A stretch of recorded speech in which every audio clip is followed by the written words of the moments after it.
हैं कि बलूचिस्तान में आपका ऑपरेशन नाफिज है। बलूचिस्तान में कोई कानून, कोई जमहूरियत नहीं है। बलूचिस्तान में आपका फौजी निजाम नाफिज है, तो उसके लिए आपको मंजूरी देने की जरूरत नहीं है। वो पहले ही आपकी फोर्सेस कर रही हैं। लेकिन इससे आपने बलूचिस्तान में जो आम आवाम है, उनके दिलों में उस नफरत को और जगा दिया है। वो आम आवाम जो आप पर और आपके कानून नाफिज करने वाले अदारों पर भरोसा करते थे, क्या आप इनके प्यारों को बाजियाब कराएंगे?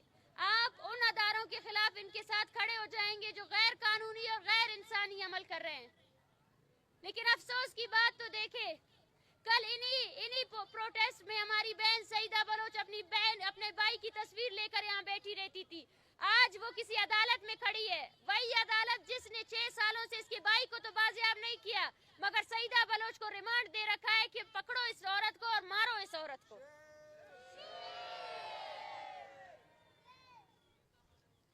मैं समझती हूँ कि आज भी इस अदारे, इस मुल्क के फोर्सेस को सबसे पहले बलोच कौम और उसकी नफ्सियात को समझने की जरूरत है। यकीन कीजिए, बलोच अवाम आपके इस बयानी और आपसे बहुत दूर जा चुकी है। आपने अपनी कुव्वत आजमाई की है बलोचिस्तान में, 7 दहाइयों से कर रहे हैं, लेकिन बलोच अवाम पीछे नहीं हटी है और हम भी पीछे नहीं हटेंगे।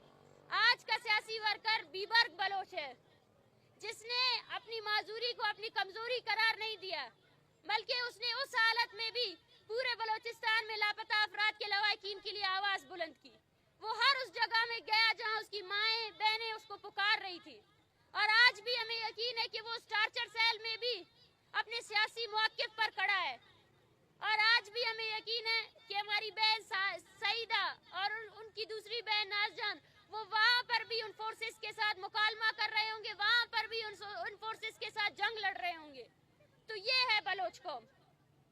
मैं आप सबसे यही गुजारिश करती हूँ कि हम बीबर्ग बलोच, सईदा बलोच की रिहाई तक इस तहरीक को चलाएंगे और कल सरियाब में एक धरना भी दिया जाएगा, जहाँ पे आप सबकी मौजूदगी लाजिम व मलजूम है।